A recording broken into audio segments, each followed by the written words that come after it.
আলহামদুলিল্লাহ আমি জিরো বাচ্চা নিয়ে শুরু করছিলাম, 8,000 জিরো বাচ্চা নিয়ে আমার শুরু পথ চলা। আলহামদুলিল্লাহ এখন আমি 3-4টা খামারের মালিক। এই শুধু এই কোয়েল পাখি টাকা দিয়ে আমি এই 3-4টা খামার করছি, আমার স্বপ্ন পূরণ করছি। আলহামদুলিল্লাহ এখন আমার খামারে আছে প্রায় 50 থেকে 60,000 পাখি। আপনারা চাইলে ভাই অল্প কিছু পাখি নিয়েও শুরু করতে পারেন ভাই। সামনে শীতের সিজন ভাই, প্রত্যেকটা ব্যবসার একটা সিজন থাকে। যেমন কাপড়ের সিজন থাকে ভাই রমজান ঈদের মধ্যে দুইটাই, তেমন কোয়েল পাখির সিজন হচ্ছে ভাই আপনার হচ্ছে শীতের মধ্যে ডিমের চাহিদা খুবই ভালো থাকে ভাই। আপনারা যদি চেষ্টা করতে পারেন তাহলে আপনার 500, 1,000 বা 1,500 পাখি নিয়ে শুরু করতে পারেন। মাসে আসে ভাই 25 থেকে 30,000 টাকা ইনকাম করতে পারবেন ইনশাল্লাহ। আসসালামু আলাইকুম সুপ্রিয় দর্শক, আশা করছি আপনারা সবাই ভালো আছেন। দর্শক বন্ধুরা, আজকে আমরা চলে আসছি নরসিংদী জেলার পলাশ থানার গয়েশপুরের চন্নগদির পাশে। আজকে আমরা আসছি ইয়ামিন ভাইয়ের কোয়েল পাখির খামারে। তো দর্শক, এই মুহূর্তে দেখতে পাচ্ছেন আমার পিছনে কিন্তু রয়েছে অসংখ্য কোয়েল পাখি, এবং ইয়ামিন ভাই হচ্ছেন একজন তরুণ উদ্যোক্তা। উনি কিন্তু কয়েকটি শেডে প্রায় 50 থেকে 55,000 কোয়েল পাখি নিয়ে কাজ করতেছেন। এবং আজকে আমরা যে গ্রামে আসছি দর্শক বন্ধুরা, এই গ্রামটিকে আসলে কোয়েল গ্রাম বললে ভুল হবে না, কারণ আপনারা যদি এই গ্রামে আসেন তাহলে কিন্তু প্রতিটা বাড়িতে কিন্তু আপনারা লক্ষ্য করবে কারো বাড়িতে ছোটো খামার রয়েছে, কারো বাড়িতে বড় খামার রয়েছে, যেখানে কিন্তু সবাই কোয়েল পালনের সাথে জড়িত রয়েছেন। মূলত একজনের সফলতা দেখে কিন্তু আরেকজন অনুপ্রাণিত হয়ে থাকেন। তো আসলে এই গ্রামে কিন্তু এরকম অসংখ্য সফল খামারি রয়েছেন, যাদেরকে কিন্তু সারা বাংলাদেশে কিন্তু চিনে থাকে। তো তাদেরকে দেখে অনুপ্রাণিত হয়ে কিন্তু অনেকেই কোয়েল পাখি লালন পালন করছে। আজকে আমরা আপনাদেরকে ইয়ামিন ভাইয়ের সফলতার গল্প জানার চেষ্টা করব। এবং শীতকাল যেহেতু সামনেই কিন্তু শীত, আর শীতকালে কিন্তু কোয়েল পাখি লালন পালন করাটা খুবই লাভজনক। তো শীতকালে আপনারা কোয়েল পাখি কীভাবে লালন পালন করবেন, এবং আপনারা যারা নতুন উদ্যোক্তা রয়েছেন কোন বয়সের পাখি দিয়ে শুরু করবেন, কীভাবে লালন পালন করবেন, সেই সব বিষয়ে আমরা আপনাদেরকে বিস্তারিত জানার চেষ্টা করব। আশা করছি পুরোটা আয়োজন জুড়ে আপনারা আমাদের সাথেই থাকবেন। আসসালামু আলাইকুম ইয়ামিন ভাই। ওয়ালাইকুম আসসালাম ভাই। ভাই কেমন আছেন? আলহামদুলিল্লাহ ভাইজান ভালো, আপনি ভালো আছেন? আলহামদুলিল্লাহ ভালো আছি। ইয়ামিন ভাই সুবিশাল শেড দেখতে পাচ্ছি, এটা আপনার কত নাম্বার শেড? ভাই এটা আমার 3 নাম্বার সেট ভাই। 3 নাম্বার শেড। ভাই আচ্ছা, অসংখ্য পাখি রয়েছে, কতগুলো পাখি রয়েছে এই শেডে? এখানে ভাই 10,000 পাখি আছে। 10,000। আচ্ছা, যে পাখিগুলো দেখতে পাচ্ছি এই পাখিগুলোর বয়স কতদিন? এটার বয়স হচ্ছে ভাই আজকে 13 দিন। 13 দিন। আচ্ছা, আপনার টোটাল শেড রয়েছে কতগুলো ইয়ামিন ভাই? আমার শেড আছে ভাই মিনিমাম 5টা। 5টা শেড। 5টা শেডে ছোট বড় মিলে কতগুলো পাখি রয়েছে? প্রায় 55 থেকে 60,000 পাখি আছে। ছোট বড় প্রায় 55 থেকে 60,000। জি ভাইজান। আচ্ছা, সবচেয়ে বেশি কোন বয়সের পাখি রয়েছে? সবচেয়ে বয়সী বলতে নতুন উদ্যোক্তারা আপনার 30-35 দিনের পাখিটাই চায়, তো ওইটাই বেশি আছে আর কি। আচ্ছা ইয়ামিন ভাই, এই যে নতুন উদ্যোক্তারা 30-35 দিনের পাখিটা বেশি চাচ্ছে, এর কারণটা আসলে কি? এটা কারণটা হচ্ছে ভাই, যদি ভাই একজন নতুন উদ্যোক্তা জিরো বাচ্চা নিয়ে শুরু করে, হয়তো চিনবেন না, উনি তো চিনবেন না যে কোনটা পুরুষ কোনটা মহিলা। এটা তো 30 দিন বয়সে এটা বাছাই করতে হয়। এটা যদি আপনি পুরুষ খাওয়ান, প্রতিদিন 1 টাকা 1.5 টাকার খাবার খাবে, এটা খাওয়ালে তো আপনার লস। দ্বিতীয়ত হচ্ছে এটা এই বোর্ডিং করাটা ভাই খুব সেন্সিটিভ। বা এটা যদি একটা অ্যাক্সিডেন্ট হয়, বা একটা অ্যাক্সিডেন্টের কারণে পুরো বাচ্চার শেডটাই নষ্ট হয়ে যাবে। এই বোর্ডিংটা ভাই খুব সেন্সিটিভ। এই বোর্ডিংটা যদি ভালোভাবে না করতে পারে একজন নতুন উদ্যোক্তা, তাহলে ওই স্বাবলম্বী হতে পারবে না, ওর এটা ভালো প্রোডাকশন পাবে না ওই পাখি থেকে। আর একজন নতুন উদ্যোক্তার উচিত যে যারা অভিজ্ঞ খামারি আছে তাদের থেকে এই পাখিটা সংগ্রহ করে, যারা অভিজ্ঞ বুডিং করার অভিজ্ঞতা আছে ওদের থেকে পাখিটা সংগ্রহ করার জন্য ভাই। যে কারণে মূলত নতুন খামারিরা 30 থেকে 35 দিনের পাখিটা নিচ্ছে। সেই ক্ষেত্রে হচ্ছে কি যে মহিলা পাখিটা চিনাও যাচ্ছে, এবং আপনারা যে ব্রুডিংটা করতেছেন প্রথম দিকে, সেই ব্রুডিংটাও আপনারা সুন্দরভাবে করে দিয়েছেন, যাতে পরবর্তী দিনে তারা কোনো সমস্যার সম্মুখীন না হয়। খামারির বাসায় 10 থেকে 12 দিনের মধ্যেই ডিম দিয়ে দিবে, 10-12 দিনের মধ্যেই ডিম দিয়ে দিবে আমার থেকে পাখি নেওয়ার পরে, 30-35 দিন পাখি নেওয়ার পরে। আচ্ছা, পাখিগুলো তো ডিম দেয় সাধারণত কতদিন থেকে? আপনার 40 থেকে 45 দিনের ভিতরে ইনশাল্লাহ ডিম দেবে। 40 থেকে 45 দিন, তাহলে 30 দিনে নিলে সে 10-15 দিনের মধ্যে ডিম পাচ্ছে ইনশাল্লাহ ভাই। আচ্ছা, যে কারণে আপনার হচ্ছে এই 30-35 দিনের পাখি সবচেয়ে বেশি চাহিদা। জি ভাইজান। আচ্ছা, জিরো বাচ্চা রয়েছে কেমন? ভাই জিরো বাচ্চা তো প্রতি সপ্তাহে উঠাইতেছি ভাই, প্রতি এক সেট খালি হইতেছে, আরেক সেটে নিতেছি, এরকমভাবে আছে ভাই। একটা সেটের মধ্যে আছে আপনার 12,000 পাখি। ওই এটার মধ্যে আছে, এটার সাথে আরেকটা সেট আছে, ওটার মধ্যেও আছে জিরো বাচ্চা। ইয়ামিন ভাই, প্রতি মাসে আপনি কি পরিমাণ বাচ্চা উৎপাদন করতেছেন? ভাই 50-55 এরকম।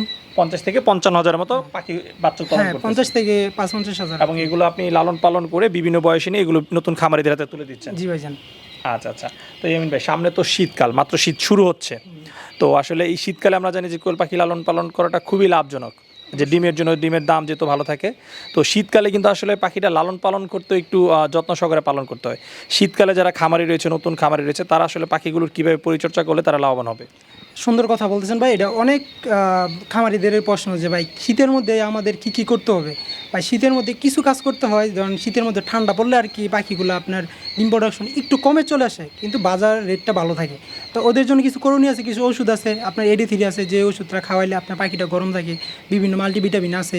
তারপর বেশি যদি শীত হয়ে থাকে তাহলে ঘরের মধ্যে ওটা একটু লাল যে লাইটগুলো আছে ওগুলো জ্বালিয়ে দেওয়া, মানে বিভিন্ন পরামর্শ আছে। এগুলো যদি খামারি আমার সাথে যোগাযোগ করে আমি সুন্দরভাবে ওদেরকে বলে দিব ভাই। আর আরও অনেক কথা আছে যেটা ভিডিওতে বলা যাবে না। যেমন আমরা দেখতেছি আপনার শেডে কিন্তু চতুর্পাশে আপনি একদম পলিথিন দিয়ে ঢেকে রাখছেন, একটুও বাতাস ঢোকার আসলে কোনো স্কোপ নাই। এটা কি শীতের জন্য আপনি আগাম প্রস্তুতি নিয়েছেন? হ্যাঁ হ্যাঁ ভাই, এটা রাখছি যখন বুডিং করি তখন পুরাটা দিয়ে দিই যাতে হিটটা থাকে ঘরের মধ্যে। তো শীতের মধ্যে হিটটা অনেক বড়, এর শীতের মধ্যে বুডিং করাটাও খুব সেন্সিটিভ। আচ্ছা, আমরা যে শেডে রয়েছে এগুলোর কি বোর্ডিং কমপ্লিট হয়েছে না এখনো চলমান? এটা বুডিং কমপ্লিট হয়ে গেছে, ছাইড়া দিছি, কিন্তু এখন আছে ওয়েদারটা একটু ঠান্ডা, তো এই জন্য লাইটগুলো অন করে দিছি। আর লাইটগুলো 2-1 দিনের মধ্যে দিনটা ওয়েদারটা ভালো হলে উঠাই ফেলবো। আচ্ছা আচ্ছা, হ্যাঁ, যে কারণে কিন্তু এখন ব্রুডিং করা অবস্থায় যেরকম নিচে থাকে লাইট, সেই নিচেই আপনি দিয়ে রাখছেন। জি ভাইজান। আচ্ছা, কতদিন ব্রুডিং করা হয়েছে এই পাখিগুলোকে? এই পাখিটার বুডিং হয়েছে ভাই 8 দিন। 8 দিন করা হয়েছে। 8 দিন।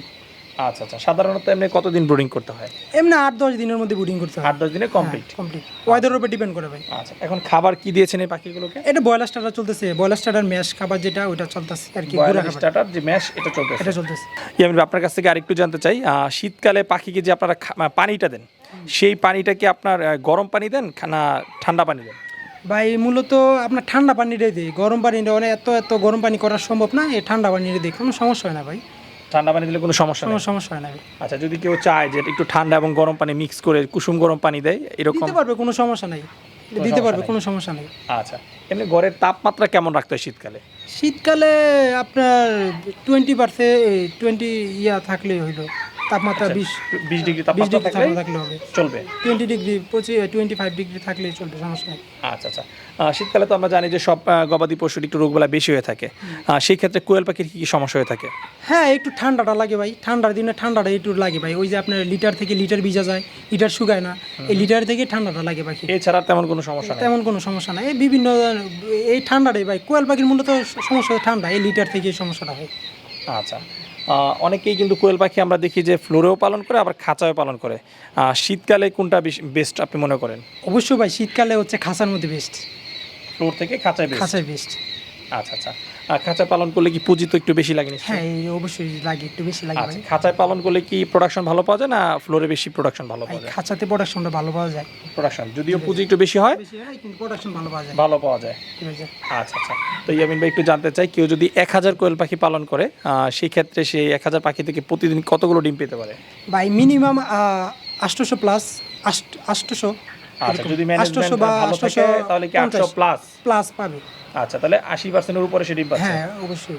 আচ্ছা, একটা কোয়েল পাখির খাবার খরচ কত টাকা খরচ হয় এবং সেই অনুযায়ী ডিম বিক্রি করে তার কত টাকা লাভ করা সম্ভব একটা ডিম? ভাই বলতে গেলে একটা ডিমের উৎপাদন খরচ হয় 1 টাকা 60 পয়সা, আচ্ছা, এরকম উৎপাদন খরচ হবে। আর একটা ডিম বিক্রি করতে পারে শীতের সিজনে ভাই 3 টাকাও চলে যায়, 2.5 টাকা 3 টাকার উপরে থাকে, 2 টাকা 70 পয়সা এরকম থাকে ডিমের বাজার। আচ্ছা, এখন আমরা একটু কম যদি আছে। কমও ধরি, যদি 1 টাকা 60 পয়সা খরচ হয় আর 2.5 টাকা বিক্রি হয় তাহলে 90 পয়সা হচ্ছে একটা ডিম থেকে লাভ, জি, মানে জি। বলা যায় প্রায় 1 টাকাই। 1 টাকায়। সেই ক্ষেত্রে যদি 800 850 ডিম পায় তাহলে তো তার দৈনিক 800 টাকা প্রফিট থাকতেছে। হ্যাঁ ভাই, হ্যাঁ ভাই। আচ্ছা, তাহলে যদি এখানে খরচ টরচ বাদ দেওয়া হয়, আরও যে আনুষঙ্গিক কিছু খরচ আছে, যদি আমরা 500 টাকাও লাভ ধরি তাহলে তো 1000 পাখি পালন করলে প্রতি মাসে নিঃসন্দেহে 15,000 টাকা প্রফিট। অবশ্যই অবশ্যই ভাই, 15-20 হাজার টাকা পাবে। 15-20 টাকা অবশ্যই ভাই, 15-20 হাজার পাবে। আমরা কিন্তু এখন যে বিষয়টা দেখতে পাচ্ছি যে আপনাদের যে এলাকায় কিন্তু ঘরে ঘরে একদম বলা যায় যে এই বাড়ি থেকে ওই বাড়ি যেখানেই যাই, মানে বলা যেটা কোয়েল গ্রাম। জি ভাইজান, এটা বলতে পারেন না, আমার মাধ্যমে শুরু আর কি। আমার দেখা দেখি আমার ভাই বাদার আত্মীয় স্বজন পার্বতী বেশি অনেকে উৎসাহিত হয়েছে, তেন ওরা খামারের সাথে জড়িত ভাইজান। আচ্ছা আচ্ছা, একজনের সফলতা দেখে যেটা আরেকজন অনুপ্রাণিত হয়ে শুরু করে। আমি ওদের কাছে বিভিন্নভাবে শর্ত দিয়ে সহযোগিতা করি যে তোমরা এরকমভাবে করতে পারো, তাহলে ওরা করতেছে, আলহামদুলিল্লাহ ওরা সফল। ইয়ামিন ভাই, নতুন খামারিদের জন্য আপনি কি পরামর্শ দিবেন? নতুন খামারি আসলে কিভাবে খামার শুরু করলে তারা লাভবান হবে বলে আপনি মনে করেন? অবশ্যই ভাই, সুন্দর একটা কথা বলছেন ভাই। যারা নতুন খামারি আছেন তারা অবশ্যই আপনারা চেষ্টা করবেন 30 থেকে 35 দিনে পাখিটা নিয়ে সংগ্রহ করার জন্য। এখন আপনি শুরু করেন না, 1000-1500 নিয়ে শুরু করেন, ইনশাল্লাহ মাসে যে 20-25 হাজার টাকা 30 হাজার টাকা আপনার থাকবে, যদি বাজারটা ভালো থাকে। ডিমের বাজারটা সামনে শীত তো, সিজন তো সামনে আরও ভালো থাকবে ভাইজান। আপনারা শুরু করেন, একটা ভালো একটা খামারির সাথে পরামর্শ করেন, বড় খামারি যে আছে যাদের ভালো অভিজ্ঞতা আছে তাদের সাথে পরামর্শ করে তারপর ইয়াতে নামেন, এই কোয়েল ব্যবসাতে নামেন, কোয়েল খামারিতে নামেন। আচ্ছা আচ্ছা, তো ইয়ামিন ভাই, আপনার এই খামার নিয়ে ভবিষ্যৎ কি পরিকল্পনা রয়েছে? ভাই আমার পরিকল্পনা আছে যে এই ব্যবসাটা নিয়ে যে ভাই সারা বাংলাদেশে তরুণ যারা আছে আর প্রত্যেকটা এলাকার মধ্যে যাতে এই তৃণমূলের এই খামারটা সরে যায়, এটা হচ্ছে আমার মিশন আর মিশন ভাই। ঠিক আছে। আচ্ছা আচ্ছা, ঠিক আছে ইয়ামিন ভাই, আপনার সাথে কথা বলে খুবই ভালো লাগলো। আপনার যে ভবিষ্যৎ পরিকল্পনা রয়েছে সেই পরিকল্পনার জন্য আপনি সফল হন, সেই প্রত্যাশা রেখে বিদায় নিচ্ছি। ভালো থাকবেন। আসসালামু আলাইকুম, ভালো থাকবেন। ওয়ালাইকুম আসসালাম।